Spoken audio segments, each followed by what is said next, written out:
चलो, good evening दोस्तों। आप लोग का स्वागत है। एक इम्पोर्टेंट टॉपिक, वो इम्पोर्टेंट टॉपिक का नाम ही है important articles of Indian constitution for APSS. ये एक कोर्स अभी एपीएसएस भी सीएसएल एग्जाम होने वाला है, उसके लिए भी इम्पोर्टेंट है। और एसएससी और एनटीपीसी जो रेलवे का एनटीपीसी एग्जाम, जो रेलवे के एनटीपीसी और एसएससी एग्जाम में इस टॉपिक से एक क्वेश्चन तो कंपलसरी, एक दो क्वेश्चन तो कंपलसरी रहता ही है। ओके, वेरी लव टॉपिक है एसएससी, आपका सीएचएसएल, एमटीएस, एसएससी जीडी और एनटीपीसी, आपका 12 पास लेवल का जो एग्जाम है उसके लिए इसमें एक क्वेश्चन आपका रहता ही। ओके, और रहा बात एपीएसएसबी का, तो देखिए एपीएसएसबी आजकल किस जगह से क्या पूछेगा कोई ठीक नहीं है।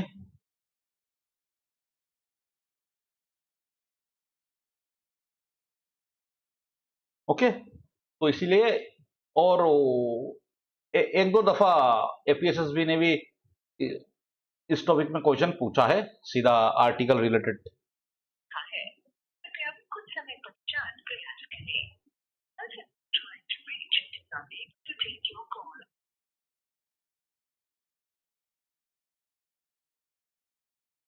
ओके, तो चलिए स्टार्ट करते हैं। ओके, एक ओवरव्यू लेते हैं इंडियन कॉन्स्टिट्यूशन।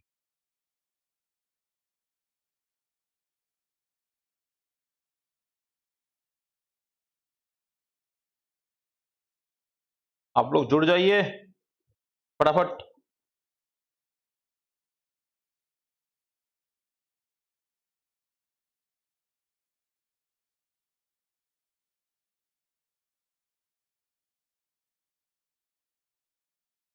देखिए,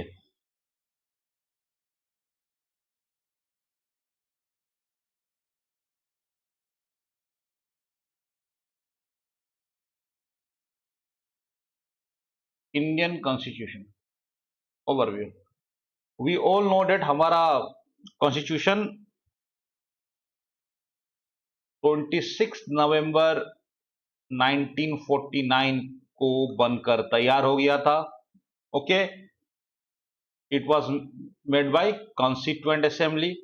okay, doctor Rajendra Prasad was the president of constituent assembly.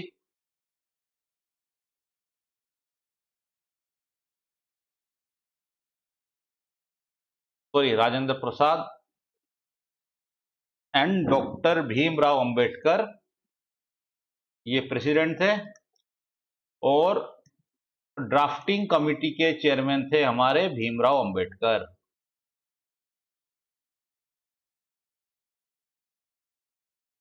Doctor Bhimrao Ambedkar, one of the most qualified person India ever produce. Okay,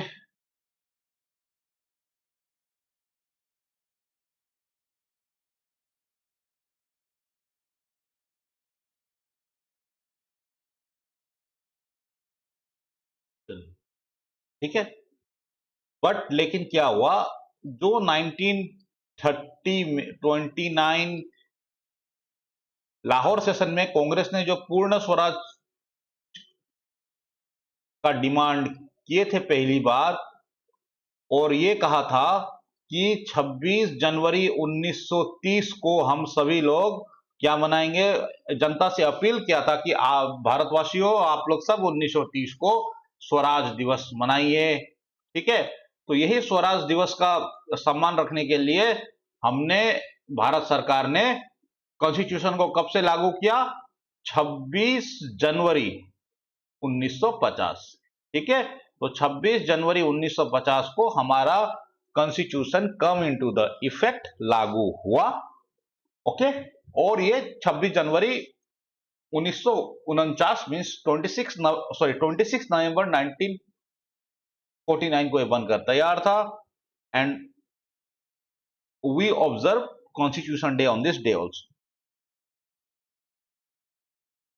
okay, तो चलिए, जब हमारा कॉन्स्टिट्यूशन पहली बार बना था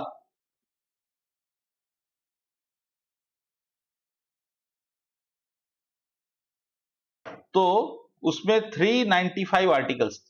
कितने? 395 आर्टिकल।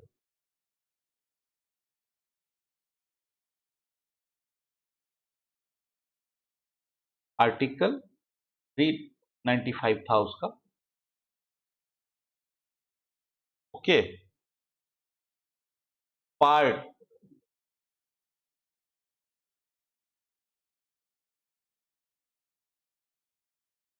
22 पार्ट्स। शेड्यूल 8। ओके। आज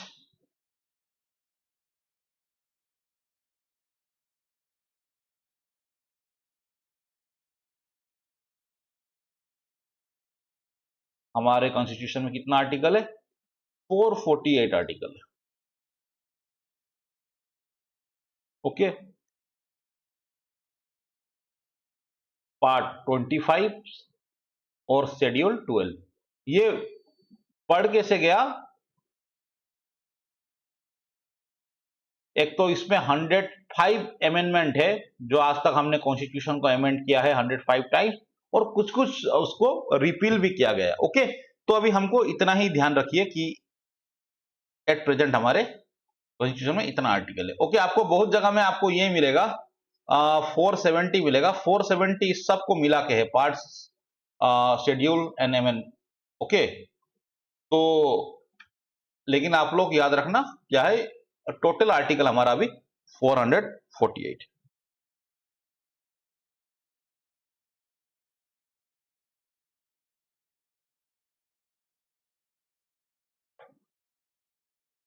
ओके। चलो, तो शुरू करते हैं। और एक इंफॉर्मेशन ले लो। जो 395 आर्टिकल था, जो हमारा जो फर्स्ट टाइम जब कॉन्स्टिट्यूशन बना था, during the time of commencement of Indian Constitution, we have 395 articles, out of which 250 articles are taken from Government of India Act 1935। इसीलिए हम बोलते हैं कि जो इंडिया का कॉन्स्टिट्यूशन है वो कहां से बना, मेन कहां से डिराइव किया गया, principle and all this things from government of India act 1935। Okay.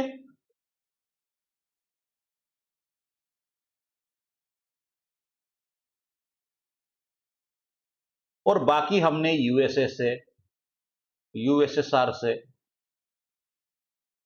Ireland से, कनाडा एसेट्रा देशों से बोरो किया। ऐसा नहीं है हमने बोरो करके डायरेक्ट उसी चीज को कॉपी पेस्ट नहीं किया है। ओके। बहुत लोग बोलते हैं, many people said that Indian constitution is a copied document. No, it is wrong. Okay. हमने वहां से आइडियाज को लिया है, और according to the nature and need of the India we had frame the law accordingly. अब जब मैं यहां वी बोल रहा हूं, तो जो हमारे कॉन्स्टिट्यूशन फादर थे, father of constitution, founding fathers of constitution, उनको डिनोट कर रहा हूं। ओके। चलिए आगे बढ़ते। अब है पार्ट 1। पार्ट 1 में आर्टिकल 1 से लेके 4 तक है। Okay. From article 1 to 4 it's deal in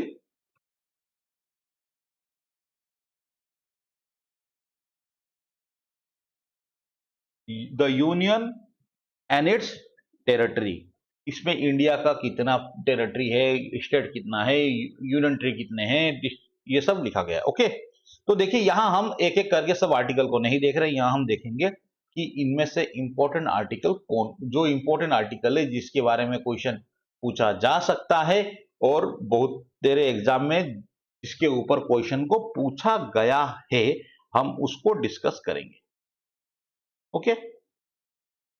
तो चलिए, सबसे पहला है article 1, name and territory of the union. India is A union. India that is Bharat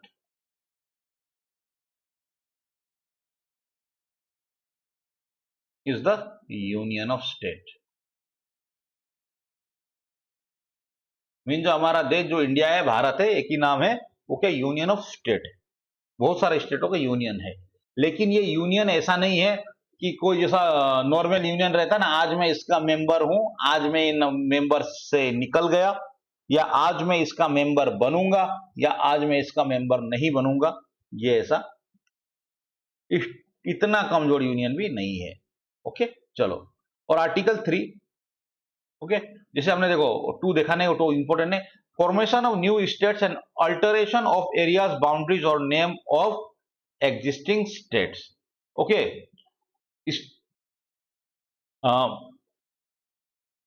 constitution parliament को पावर देता है, गवर्नमेंट को, कि नया स्टेट बनाया, the new state can be carve out by taking the territories of other state. जैसे recently Telangana बना आंध्रा से कट के, and alteration of areas boundary और नेम्स ऑफ एग्जिस्टिंग स्टेट। ठीक है, और कोई भी स्टेट का बाउंड्री को अल्टरेशन कर सकता है। जैसे अभी असम और अरुणाचल जो लैंड डिस्प्यूट चल रहा है और उसमें जो सेटलमेंट चल रहा है, उसमें क्या हो रहा है, जो डिस्प्यूटेड एरिया था कुछ अरुणाचल का पार्ट असम में दे दिया जा रहा है, जो कुछ असम का पार्ट था वो अरुणाचल में दे दिया जा रहा है टू सेटल द डिस्प्यूट। तो मींस गवर्नमेंट के पास ये पावर है कि वो नया स्टेट बना भी सकती है, पार्लियामेंट का जो पावर है, और जो एग्जिस्टिंग स्टेट की बाउंड्री है उसको अल्टर कर सकते हैं और नाम भी चेंज कर सकते हैं। ओके, जैसे उत्तरांचल था, उत्तराखंड हो गया। ओके, ठीक है, चलो अब part two deals with citizenship. Part 2 deal करता सिटीजनशिप के बारे में, भारत का सिटीजन कौन है, सिटीजन कौन बनेगा, all this thing deal by the article from 5 to 11। देखिए, ये जो आर्टिकल 5 है, ये deal with citizenship at the commencement of the constitution. जब कॉन्स्टिट्यूशन कमेंस्ड हुआ था, उस समय कौन कौन सिटीजन है इंडिया का, उसके बारे में इसमें बताया गया है। ओके, इसमें हम डिटेल में नहीं जाएंगे, हमको बस अब ये देखना है कि कौन सा आर्टिकल में कौन सा है। ओके, जो ज्यादा इंपॉर्टेंट है उसको हम डिटेली डिस्कस भी करेंगे। ठीक है, अब आर्टिकल 6, अब जब देखो, जब पार्टीशन हुआ था उसके बाद क्या हुआ, 1951 के बाद भी बहुत सारे जो हिंदू पाकिस्तान एरिया में थे वो भारत आए। ओके, तो उनको भी सिटीजनशिप देना था, तो ये कहां लिखा गया, article 6 deal with that. Okay, और एक इंपॉर्टेंट चीज है, article 11 state that parliament to regulate the right of citizenship by law. जो सिटीजनशिप लॉ है इसको only parliament, means only union government can change और अमेंड और can insert new rule related to citizenship. Okay, ये कोई state government नहीं कर सकता, जैसे जो कहा आया था सिटीजनशिप अमेंडमेंट बिल। ओके, ये यूनियन ने लाया, बहुत सारे स्टेट ने इसको अपोज भी किया, लेकिन state government could not do anything with the law related to citizenship. Okay, ये सिर्फ पार्लियामेंट के पास इसका पावर है। अब चलिए, फंडामेंटल राइट 12 to 35 आर्टिकल ये डील करता है। ओके, और हमने ये फंडामेंटल राइट का आइडिया कहां से लिया, यूएसए का कॉन्स्टिट्यूशन से। Okay, we borrowed it from USA. चलो, आर्टिकल 12 क्या करता है, डेफिनेशन ऑफ स्टेट। अब स्टेट किस किस को माना गया, ठीक है, according to it state includes the following, government and parliament of India, that is executive and legislative organ of the union government, government and legislature of state, that is executive and legislative organ of the state government। इस simple भाषा में बोला जाए तो state में union government, central government आ गया, ठीक है, ऑल लोकल अथॉरिटीज, ठीक है, कोई भी municipalities, panchayat, district board, improvement trust etcetera, और कोई इवन गवर्नमेंट बॉडी भी, सेमी गवर्नमेंट बॉडी भी, इसके बारे में स्टेट में आ गया। ठीक है, अब इसमें स्टेट का डेफिनेशन क्यों दिया गया है इसको हम बाद में जब फंडामेंटल राइट पढ़ेंगे तो उसके साथ रिलेट कर लेंगे। ओके, अभी आप इसको इतना समझिए। आर्टिकल 13, इसमें मोटा मोटी देखा जाए तो ये जुडिशियल रिव्यू का बात करता है। क्या बात है? जुडिशियल रिव्यू का बात करता है। ओके, ये क्या है देखते हैं। देखो, लॉ इनकंसिस्टेंट विथ और derogation of the fundamental right, ये इसको डील करता है। Okay, Article 13 declares that all laws that are inconsistent with or in derogation of any of the fundamental rights shall be void। अगर government कोई भी law बनाती है, अगर वो fundamental right of the citizen को वॉयलेट करती है या इफेक्ट करती है, तो उसको क्या माना जाएगा? उसको खारिज किया जाएगा। That shall be treated void, वो सीधा कैंसिल हो जाएगा। सिंपल बात में बोला जाए तो क्या होगा? कैंसिल हो जाएगा। ठीक है, any law which are inconsistent with और in derogation of any of the fundamental right shall be void, ये आर्टिकल 13 बोलता है। इसमें क्या है? जुडिशियल रिव्यू का कंसेप्ट है कि अगर गवर्नमेंट ने एक लॉ, देखो आज क्या होता है, गवर्नमेंट ने एक पॉलिसी लाया, ठीक है, ये पॉलिसी टेबल किया, पार्लियामेंट ने पास किया, तो जो लोग इससे नाराज है उन लोग क्या करते हैं? सुप्रीम कोर्ट के पास जाते हैं, और सुप्रीम कोर्ट के पास पावर है, यही है जुडिशियल रिव्यू। ओके, कि ये चेक करना कि जो गवर्नमेंट ने नया पॉलिसी या एक्ट लाया है, नया एक्ट, वो क्या it is affecting the fundamental right of the people और it is inconsistent with fundamental right है। अगर सुप्रीम कोर्ट को लगता है, supreme court can cancel it. Okay, उसको supreme court null and void declare करते हैं, ये लागू नहीं होगा। ऐसे बहुत सारे उदाहरण है। उसमें अभी हम केशवानंदन भारती केस में अगर हम जाएंगे, बेसिक स्ट्रक्चर ऑफ कॉन्स्टिट्यूशन पढ़ेंगे तो वो ये टॉपिक हम समाप्त नहीं कर पाएंगे। ओके, उसको कोई अगले दिन देखते हैं। ठीक है, चलो आगे बढ़ते हैं। अब फंडामेंटल राइट, टोटल हमारे पास 6 फंडामेंटल राइट है। Okay, at present, but initially we have 7, लेकिन 44th कॉन्स्टिट्यूशनल अमेंडमेंट एक्ट ने राइट टू प्रॉपर्टी को फंडामेंटल राइट से हटा के लीगल राइट बना दिया देश का। ठीक है, तो आज हम देखते हैं राइट टू इक्वलिटी। इस हेडिंग के अंदर है फ्रॉम 14 टू 18 लॉ। अब देखो आर्टिकल 14 क्या बोलता है? Equality before law and equal protection of law. ठीक है,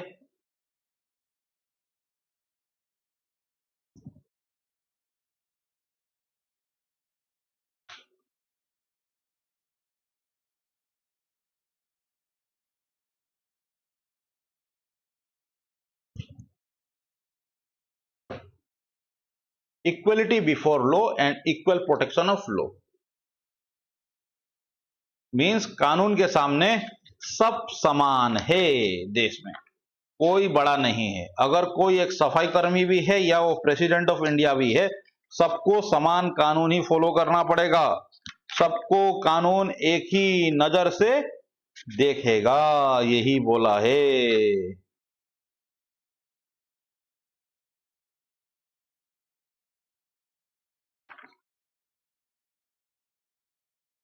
देखो, equality before law and equal protection of law.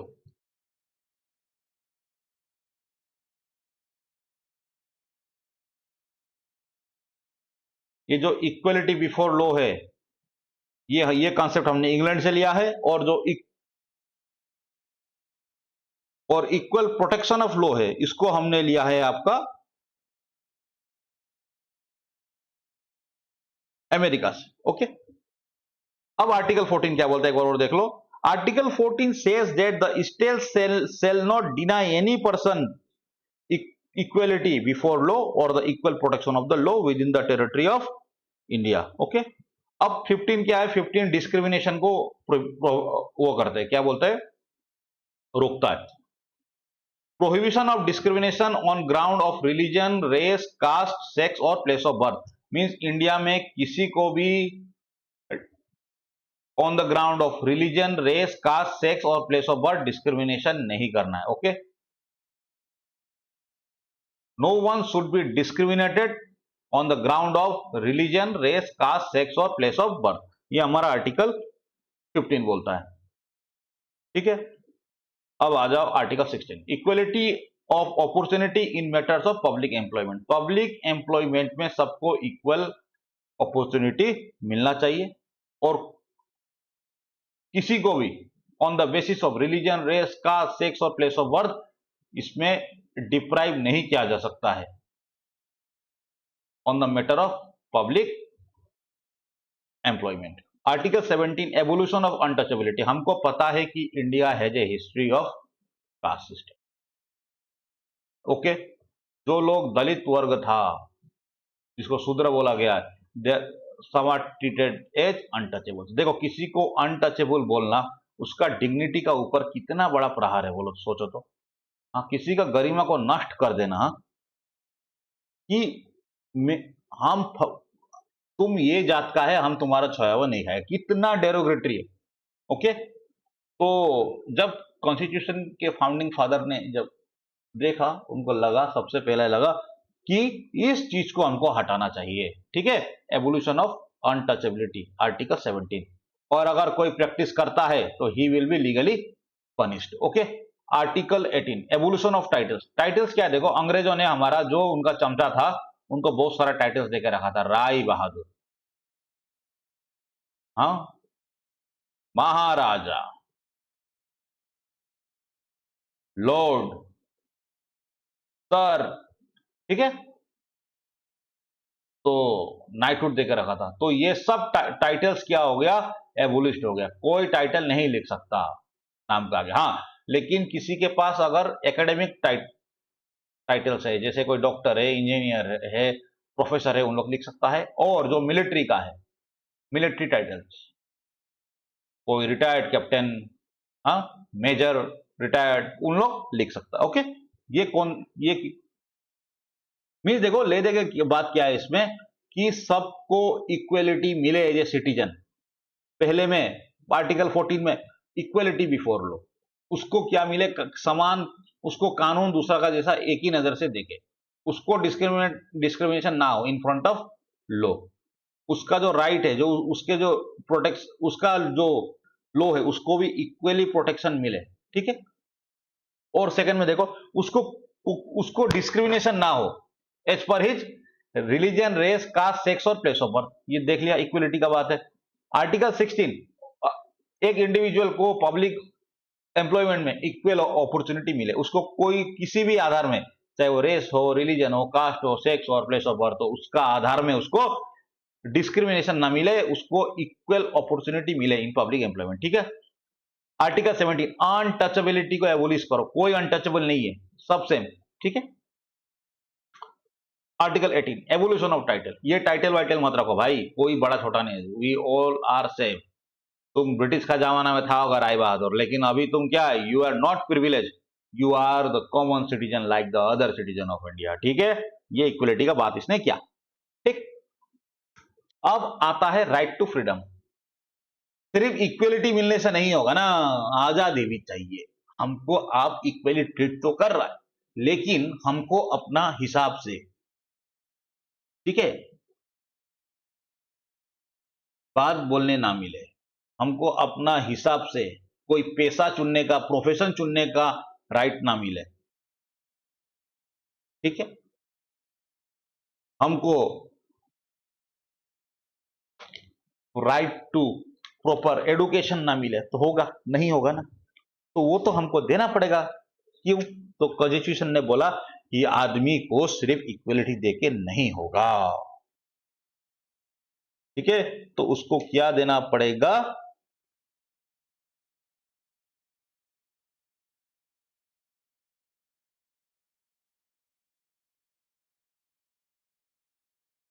उसको राइट भी देना पड़ेगा। ठीक है,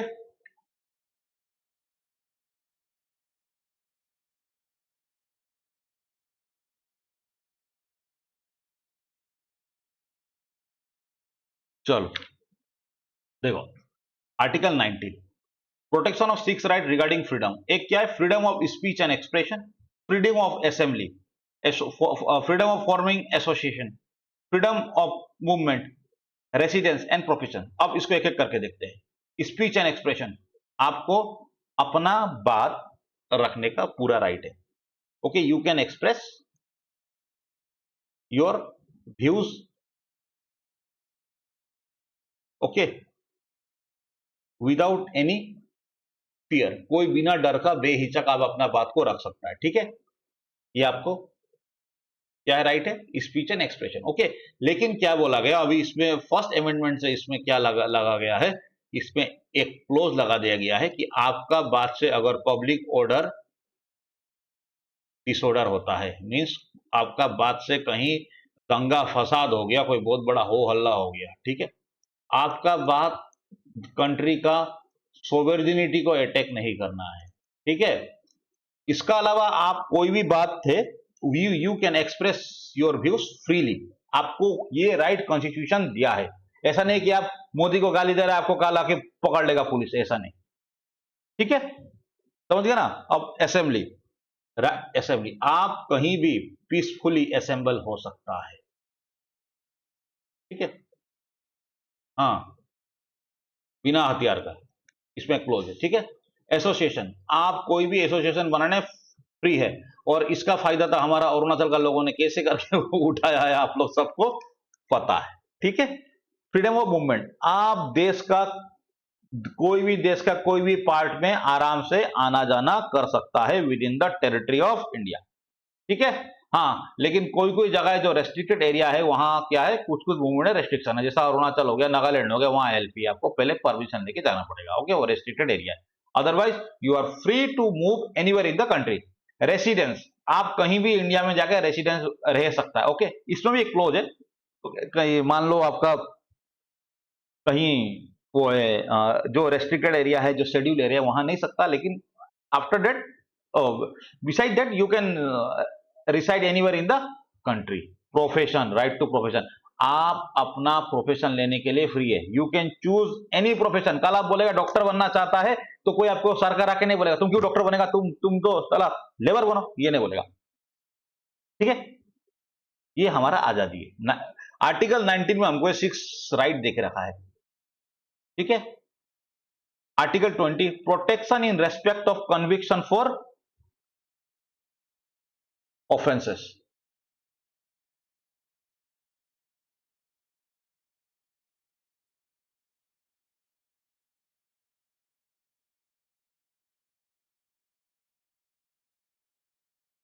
question number, sorry, article 21, protection of life and personal liberty, declare that no person shall be deprived of his life और personal liberty.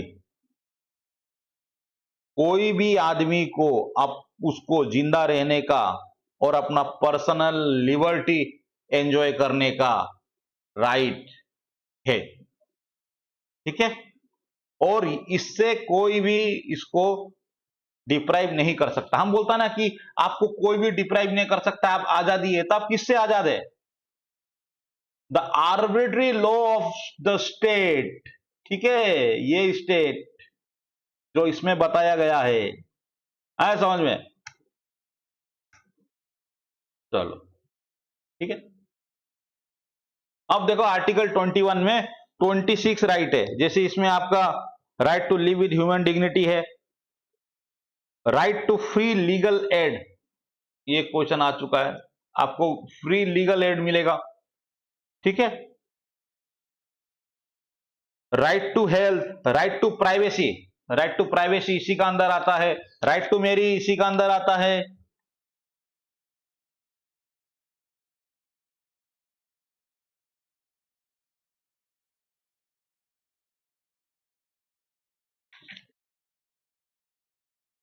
Right to sleep भी इसी का अंडर आता है, ओके। ये बहुत, ये मीन्स आपको आपका जीने का अधिकार और आपका पर्सनल लिबर्टी को, पर्सनल प्राइवेसी को कोई भी आपको उससे डिप्राइव नहीं कर सकता है, आर्टिकल 21 ये डिक्लेयर करता है। और ये आर्टिकल सबसे मोस्टली टॉक्ड अबाउट आर्टिकल है, ओके। आप लोग को अगर इच्छा है तो आप लोग कमेंट में देख दीजिए जो यहाँ बोल रहे हैं। जैसे मैंने अभी केशवानंदन भारती का केस बताया था और अभी बोल रहा हूं ये Maneka Gandhi versus government of India का और मिनवेरा मिल्स केस, दो बहुत फेमस केस का जजमेंट है। तो ये 3-4 जजमेंट इंटर रिलेटेड है। Okay, basic structure of Indian constitution and article 21, इसका हेडिंग का अंदर 26 और राइट इंसर्ट हुआ है। ठीक है, इसमें सबने केस किया, फिर सुप्रीम कोर्ट का ऑर्डर आया, इसमें फिर इंसर्ट हुआ। ओके, तो ये सबसे mostly discussed and talk about, आप बोल दो कंट्रोवर्शियल आर्टिकल है। ओके, चलो ठीक है। ये article 21, right 21A, right to education, इसको 2002 में पास किया गया था कि हर कोई बच्चा को अपना प्राइमरी एजुकेशन लेने का राइट है। ठीक है, उसके बाद इंडिया में फ्री एजुकेशन शुरू, फ्री प्राइमरी एजुकेशन शुरू हुआ। ये पहले आपका 6 to 14 years compulsory education DPSP में था, directive principle of state policy, जो कि क्या है, एज ए इंस्ट्रक्शन है जो कॉन्स्टिट्यूशन ने स्टेट को देके रखा है।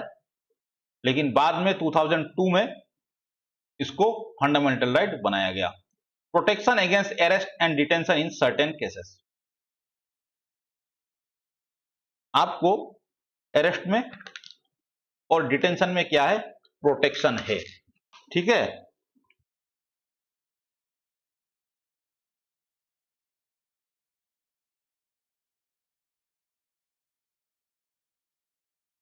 आपको पुलिस कभी भी इच्छा से उठा के नहीं ले आ सकता, नहीं तो क्या आपको स्टेट उठा के ले जाएगा ना। जैसे रोलेट एक्ट था अंग्रेज का जमाना, किसी को उठा के ले जा रहा है, तो प्रोटेक्शन था नहीं था। अभी क्या है, आपको ऐसे प्रोटेक्शन है। आपको अगर कहीं ले गया है तो आपको विद इन 24 आवर्स ही should be, one should, the police have to produce that person in front of court, then court will decide कि इसका आगे कुछ कार्रवाई करना है कि नहीं करना है। पुलिस का दादागिरी नहीं चलेगा।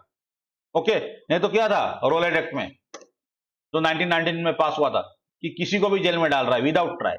ठीक है, तो ये रहा हमारा आर्टिकल 22, राइट अगेंस्ट एक्सप्लॉइटेशन। अब देखो इसको समझो, एक सिटीजन को क्या चाहिए, इक्वलिटी चाहिए। दूसरा क्या चाहिए, आजादी चाहिए। तीसरा, उसका शोषण नहीं होना है। एक्सप्लॉइटेशन मीन शोषण, है क्या नहीं। Article 23, prohibition of traffic in human beings and force labour, ये ह्यूमन ट्रैफिकिंग और फोर्स लेबर को प्रोहिबिट करता है। ठीक है,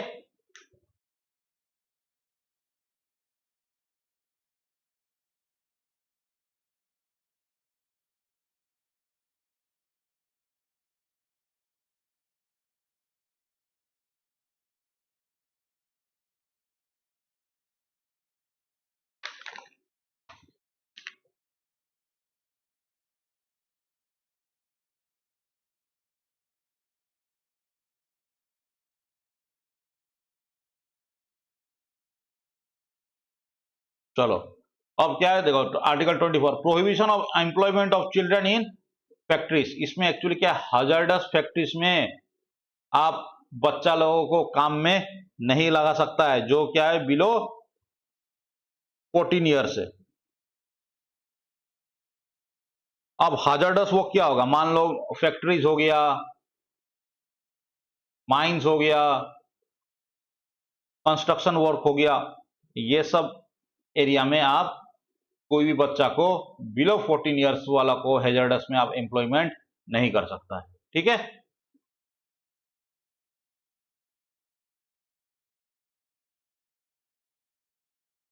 फ्रीडम ऑफ रिलीजन मींस धार्मिक आजादी। आप अपना कॉन्साइंस, जो आपका अंदर का जो रिलीजियस थॉट है, उसको आप, जो श्रद्धा है आपको, उसको फ्रीली प्रोफेस कर सकता है, प्रैक्टिस कर सकता है और प्रोपागेट कर सकता है। आप फ्री है कोई भी फेथ को मानने के लिए। देखो इंडिया में स्टेट का कोई रिलीजन नहीं है। In India state has no religion. Okay,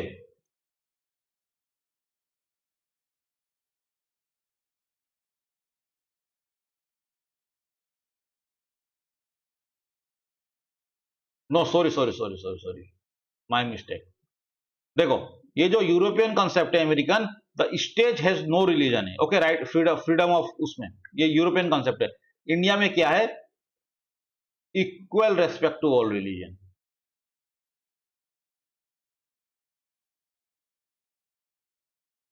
okay, ये कंसेप्ट है जो हमारा इंडिया का सेकुलरिज्म और वेस्ट का सेकुलरिज्म में ये डिफरेंस है, याद रखना। ओके चलो, right to freedom, freedom of conscience and free profession, practice and propagation of religion, freedom to manage religious affairs, आप अपना रिलीजियस अफेयर्स को मैनेज करने के लिए फ्री है। आर्टिकल 27, तो ये दो आर्टिकल उतना इंपॉर्टेंट नहीं है, आप 25 को याद रखो।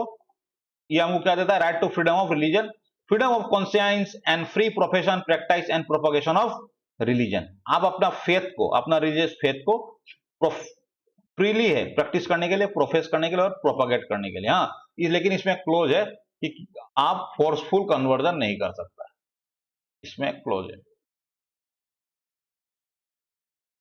ठीक है, आप हिंदू है, आप कल फ्रीली, आपको हिंदुइज्म से क्रिश्चियनिटी का फिलोसॉफी अच्छा लग रहा है, आप जा रहे हैं वहां ज्वाइन कर लिया, क्रिश्चियनिटी कन्वर्ट हो गया, स्टेट आपको कुछ नहीं बोलेगा।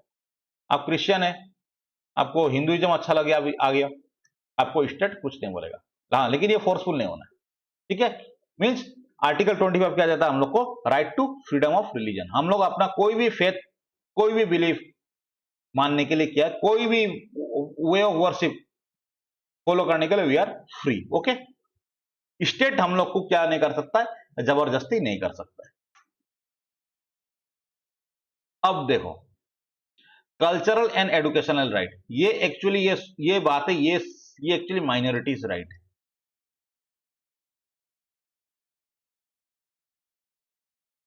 ठीक है, प्रोटेक्शन ऑफ कल्चर, लैंग्वेज और स्क्रिप्ट ऑफ माइनॉरिटीज, इसमें जो जो एकदम जो माइनॉरिटी, इसमें देखो, इसमें पहली बार लिंग्विस्टिक माइनॉरिटी का बात किया गया है। इंडिया में तो ज्यादा रिलीजियस माइनॉरिटी चलता ना, इसमें किया गया पहली बार लिंग्विस्टिक माइनॉरिटीज का यहां बात मिलता है। ठीक है, प्रोटेक्शन ऑफ कल्चर, लैंग्वेज और स्क्रिप्ट ऑफ माइनॉरिटीज। अब आर्टिकल 30 में आ जाओ, right of minorities to establish administer educational institution. Minorities लोगों को राइट दिया गया है कि वो अपना एजुकेशनल इंस्टीट्यूशन एस्टेब्लिश कर सकता है और एडमिनिस्टर कर सकता है। ओके, जैसा जामिया मिलिया यूनिवर्सिटी, अलीगढ़ मुस्लिम यूनिवर्सिटी, ये सब क्या है, they are form under this article. Okay, minority institution है, इसलिए उसमें आज देखना क्या हमारा वो जो नॉर्मल रिजर्वेशन मिलता है वो सब पॉलिसी वहां नहीं है।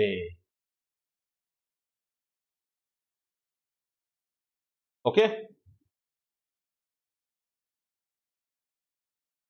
चलो ये देखो, आर्टिकल 32, ये 31 कहां है बोलेगा ना, वही वो राइट टू प्रॉपर्टी था, हटा दिया गया उसको। और पार्लियामेंट के पास पावर रहता है कि वो कोई भी आर्टिकल को हटा, रिपील भी कर सकता है, इंसर्ट भी कर सकता है। ओके, डेट इज, ये क्या है, पार्लियामेंट का पास पावर है। Article 32, right to constitutional remedies.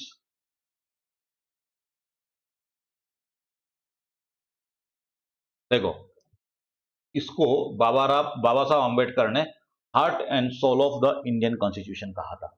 इसमें क्या है, आपको लगता है कि मेरा फंडामेंटल राइट वायलेट किया जा रहा है, आइदर बाय स्टेट और बाय इंडिविजुअल, आपको लग रहा है, तो आप सुप्रीम कोर्ट में जा सकता है। ओके, तो फिर तो आर्टिकल 32 क्या देता है सुप्रीम कोर्ट को, ये पावर देता है, SC has power to issue direction और ऑर्डर्स और रिट्स बोलता है जिसको, for the enforcement of any of the fundamental right. The writs issued may include habeas corpus, mandamus, prohibitions, certiorari and quo warranto. Okay, means supreme court को आपने supreme court कोई भी citizen का देख रहा है फंडामेंटल राइट वायलेट हो रहा है या किसी ने अपील किया, तो वो एक डायरेक्शन दे सकता है किसी को भी, उसको रीड्स बोलते हैं, ताकि इसका फंडामेंटल राइट फिर से एनफोर्स हो। ठीक है, तो ये आर्टिकल 32 क्या देता है सुप्रीम कोर्ट को? रीड्स देने का power, which protect the fundamental right of the citizen. इसीलिए सुप्रीम कोर्ट को गार्जियन बोला जाता है, guardian of the fundamental right, guardian of the constitution. ठीक है, गार्जियन ऑफ द लॉ। ठीक, अब देखो ये रिट हाईकोर्ट भी दे सकता है, article 226। Okay, article 226 empowers high court to issue writs to enforce any of the fundamental right of the citizen। ठीक है, लेकिन इसमें क्या है, सुप्रीम कोर्ट का रीट देने में और हाई कोर्ट का रीट देने में डिफरेंस इतना ही है कि सुप्रीम कोर्ट सिर्फ फंडामेंटल राइट का इशू में ही रीट दे सकता है, high court and other legal issue में भी रीट दे सकता है, इतना ही डिफरेंस है। चलो, part 4, directive principle of state policy. देखो, directive principle of state policy और फंडामेंटल राइट में इतना ही डिफरेंस है कि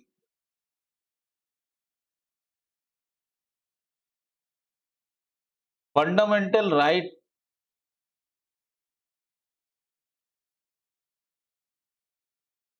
वो जस्टिसेबल है, उसको आप जस्टिस मान सकता है, आपका वो क्या, आप कोर्ट में जा सकता है उसको लेके, मेरा फंडामेंटल राइट वायलेट हो रहा है, कोर्ट में जा सकता है। लेकिन डायरेक्टिव प्रिंसिपल में ये इशू नहीं है। ओके, ये सिर्फ डायरेक्शन है, कॉन्स्टिट्यूशन ने स्टेट को डायरेक्शन दिया है कि भैया तुमको ऐसे ऐसे करके देश चलाना है, ये सिर्फ डायरेक्शन है। ओके, चलो, अब आर्टिकल 38 क्या करता है? Article 38 ensured social and economic political justice. एक सिटीजन को social, economic and political justice ensure कराना स्टेट का काम है, ये डायरेक्शन है। ठीक है, article 39 equal pay for equal work for main and women. Main and women को इक्वल काम के लिए इक्वली पैसा मिलना है, ऐसा नहीं है कि ये औरत है तो इसका हम पैसा कम देंगे। ठीक, चलो,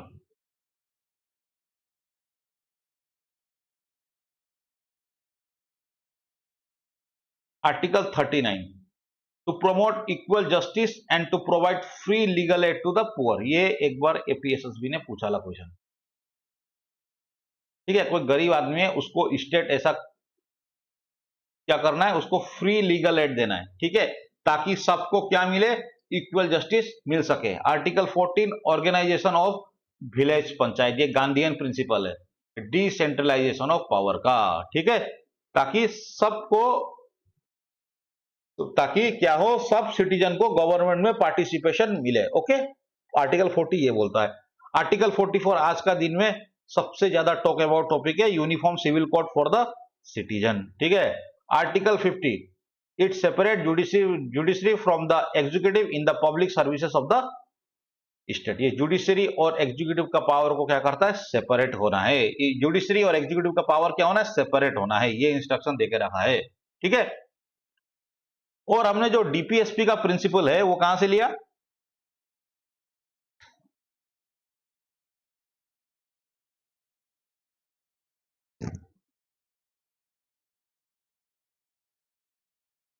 ये हमने आयरलैंड से बोरो किया।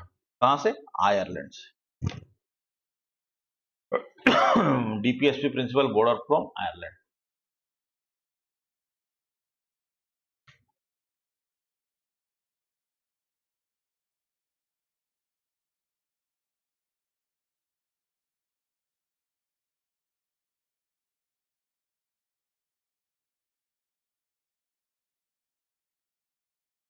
चलो, फंडामेंटल ड्यूटीज ये हमने यूएसएसआर से लिया था, ये जब कॉन्स्टिट्यूशन बना था तब ये नहीं था। ओके, फंडामेंटल ड्यूटी नहीं था, तब इसको 42nd कॉन्स्टिट्यूशनल अमेंडमेंट एक्ट 1976, इसमें इंदिरा गांधी ने बहुत सारा चेंजेस किया था आपका कॉन्स्टिट्यूशन में, बहुत बड़ा अमेंडमेंट किया था, इतना ज्यादा अमेंडमेंट किया गया था, इसको मिनी कॉन्स्टिट्यूशन भी बोलता है, याद रखना। इतना चेंजेस। ओके, और इसको देखो, ये किसका रिकमेंडेशन में इंसर्ट किया गया था? स्वरण सिंह कमेटी। सरदार स्वरण सिंह कमेटी, स्वरण सिंह का अंडर ए कमेटी फॉर्म हुआ, जिसको बोला गया स्वरण सिंह कमेटी। उसने जो रिकमेंडेशन दिया उसका आधार में 10 फंडामेंटल राइट उस समय इंसर्ट हुआ। ठीक है, बाद में फिर अभी तो टोटल 11 है, जो 11th नंबर है वो 86th कॉन्स्टिट्यूशनल अमेंडमेंट 2002 का थ्रू ऐड किया गया। ठीक है, चलो अब यूनियन एग्जीक्यूटिव। अब इसमें सेंट्रल गवर्नमेंट के बारे में पढ़ेंगे, कौन कौन सा आर्टिकल क्या क्या है। ठीक, चलो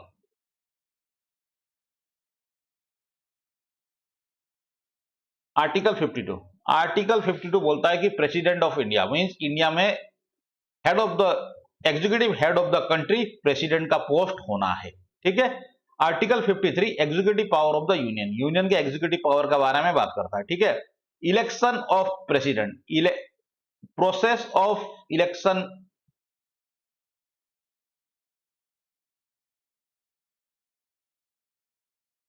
प्रेसिडेंट, इसमें क्या यूज होता है? नॉर्मल वोटिंग नहीं होता ना, क्या होता है इसको बोलता है प्रोपोर्शनल रिप्रेजेंटेशन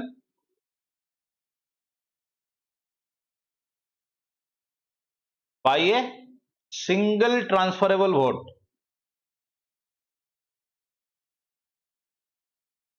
और हमको मालूम है प्रेसिडेंट का इलेक्शन डायरेक्ट नहीं होता, इनडायरेक्ट इलेक्शन होता है।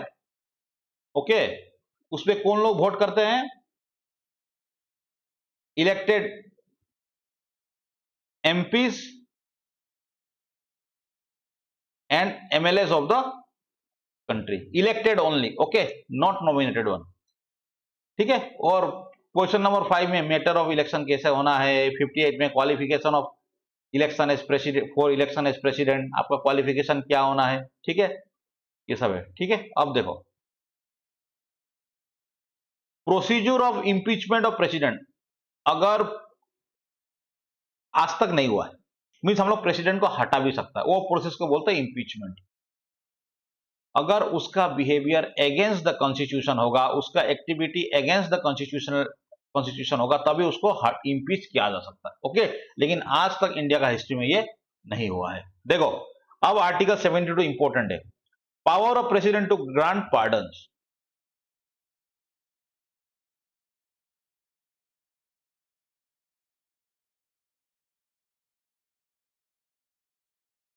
प्रेसिडेंट के साथ पार्डन करने का पावर रहता है। क्या पावर है?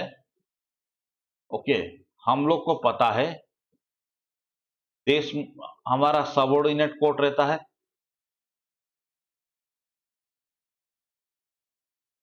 इसमें तो आप सीजीएम कोर्ट बोलो, डिस्ट्रिक्ट कोर्ट बोलो, ठीक हो गया। आप ये इसने आपको सजा सुना दिया, एक आदमी को सजा सुना, ही वॉज नॉट सेटिस्फाइड, तो वो हाई कोर्ट जाएगा,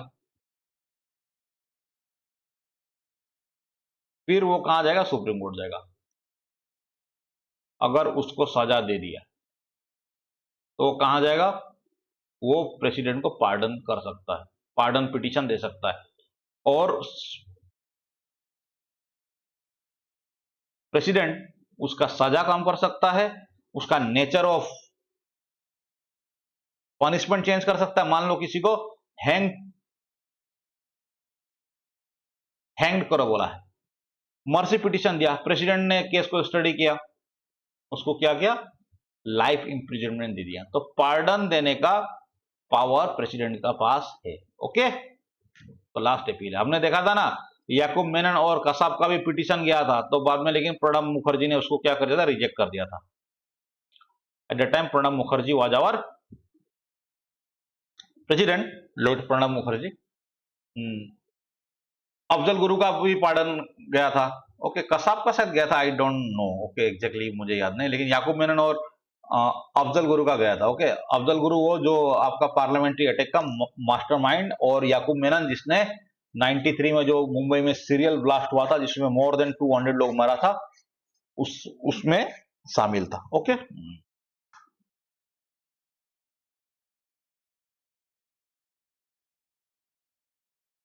चलो आप लोग जो लोग क्लास में हैं, कुछ डाउट है आप लोग को? समझ में आ रहा है?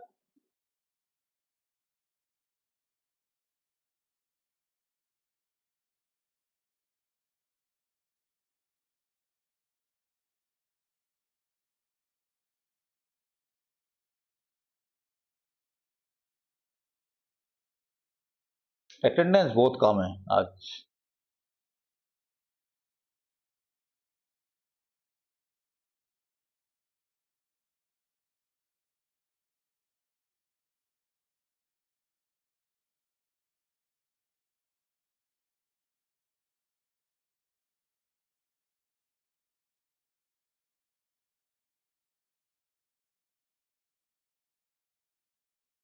चलो, power of president to promulgate ordinance.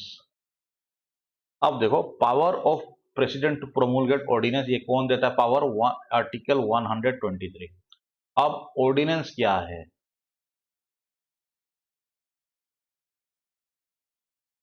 Ordinance कब लाया जाता है? Ordinance is a temporary law. क्या है? टेम्पोररी लॉ है। हमको पता है कि हमारा देश में कानून बनाने का राइट लेजिस्लेचर का पास। लेजिस्लेचर बोलने से हमारा एमपीज एंड एमएलएस का पास। अगर यूनियन गवर्नमेंट रिलेटेड बिल है, पूरा देश रिलेटेड बिल है, लॉ है, तो it will form by union government, parliament. और जो स्टेट गवर्नमेंट रिलेटेड है उसको कौन बनाएगा? आपका स्टेट लेजिस्लेचर। मान लो जब क्या है, सेशन में नहीं है house, house was not in the session, लेकिन गवर्नमेंट को लगता है कि ये रूल लाना जरूरी है, इस टॉपिक पे काम करना है, तो एक कानून का बैकअप चाहिए, हमको कानून लाना चाहिए। तब गवर्नमेंट प्रेसिडेंट को बोलते हैं, तो प्रेसिडेंट साहब उस समय ऑर्डिनेंस लाते हैं। ओके, इसका वैलिडिटी रहता है 6 मंथ। ओके,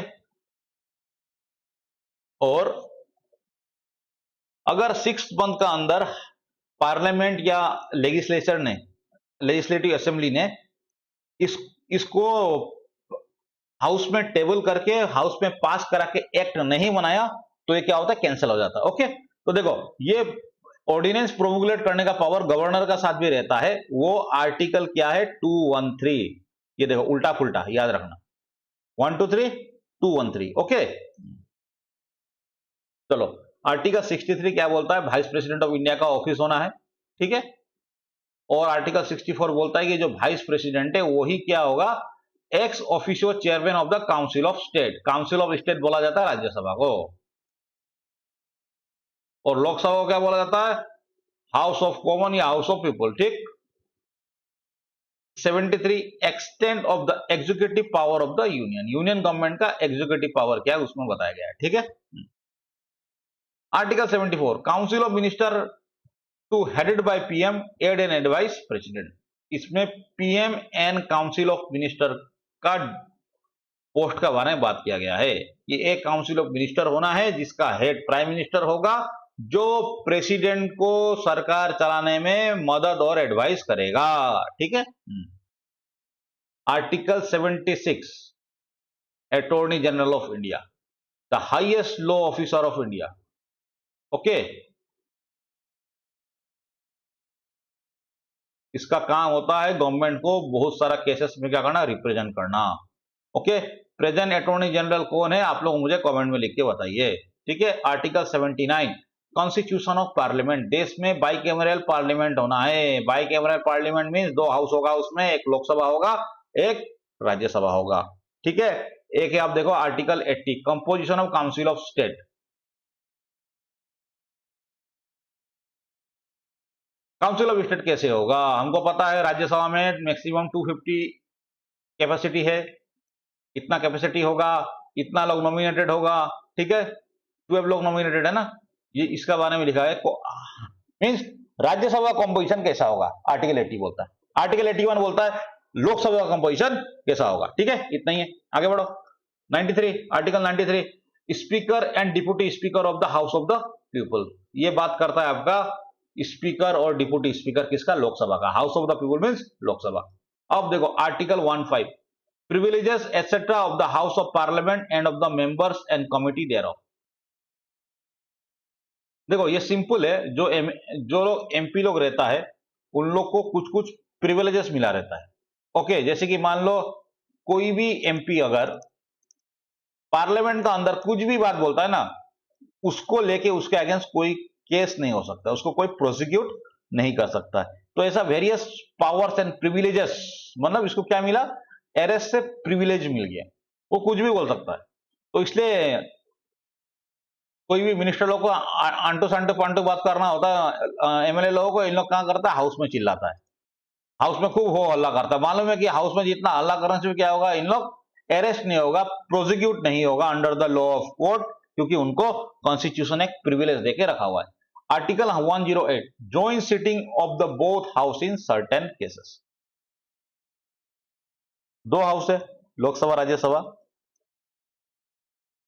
इन लोग को जॉइंट सिटिंग होगा।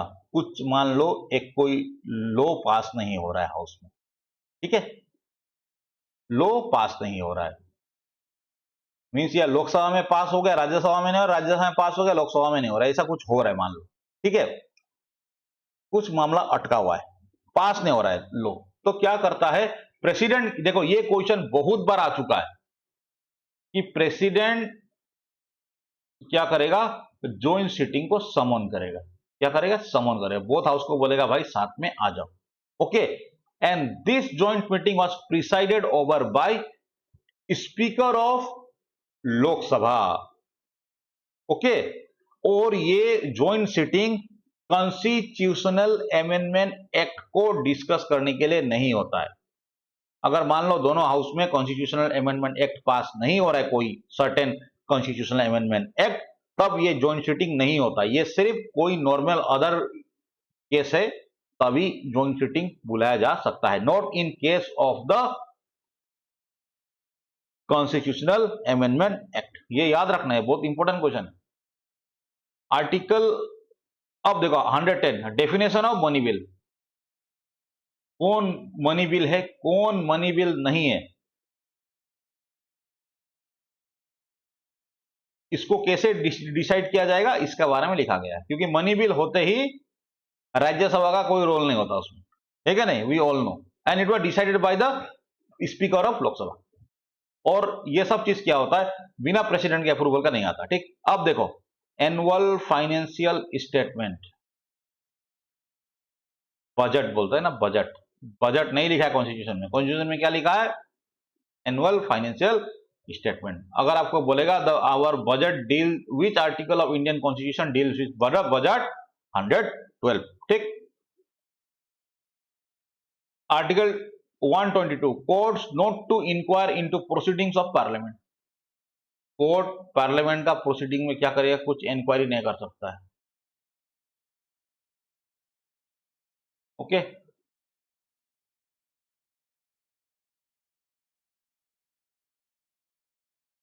Establishment and constitution of supreme court, मतलब देश में एक सुप्रीम कोर्ट होना है, कौन बोलता है, article 124, law declare by supreme court to be binding on all court. Article 141 ये बोलता है कि सुप्रीम कोर्ट जो लॉ डिक्लेयर करता है वो बाकी कोर्ट के में भी क्या होता है, बाइंडिंग होता है। इसीलिए देखना कोर्ट में लॉयर लोग ये फलाना केस में सुप्रीम कोर्ट का ये जजमेंट है बोल के कोर्ट करता है, ओके। इसमें एक 143 छूट गया, ये प्रेसिडेंट का पावर है कि वो कोई भी इशू में सुप्रीम कोर्ट का एडवाइस ले सकता है या सुप्रीम कोर्ट को एडवाइस दे सकता है, ओके। आर्टिकल 143 ये छूट गया लिखने। चलो article 148 CAG, comptroller and auditor general का ऑफिस का बारे में लिखा गया, ओके। प्रेजेंट सीएजी कौन है आप लोग बताइए, ओके।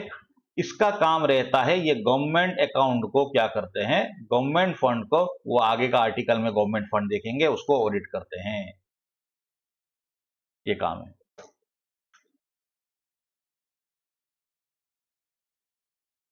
तो चलिए आज आर्टिकल 148 तक डिस्कस करते हैं, हम फिर कल मिलते हैं 9 बजे, and we will discuss rest of the important article. तब तक के लिए गुड बाय। आप लोगों को क्लास कैसा लगा कमेंट में बताइए। ओके, और आप लोगों को कुछ टाइप का कोर्स चाहिए, आपको लगता है कि हम लोग ऐसा अगर हम यहाँ ऐसा कोर्स बनाए तो आप लोग को फायदा होगा, तो काइंडली बताइए।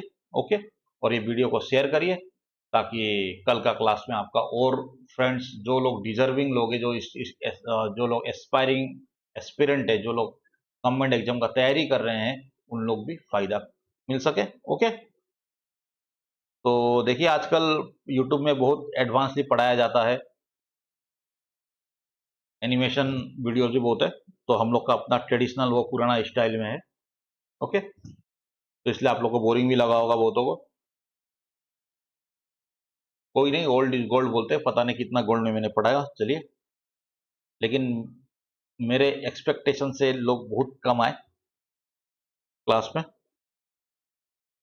अगर थोड़ा नंबर्स रहते क्लास में तो शायद मैं आज ही खत्म कर देता। तो चलिए, आप लोगों को वीडियो पसंद आया हो तो लाइक सब्सक्राइब करिए। चलिए, क्या बोलेगा, क्या बोलेगा, गुड नाइट।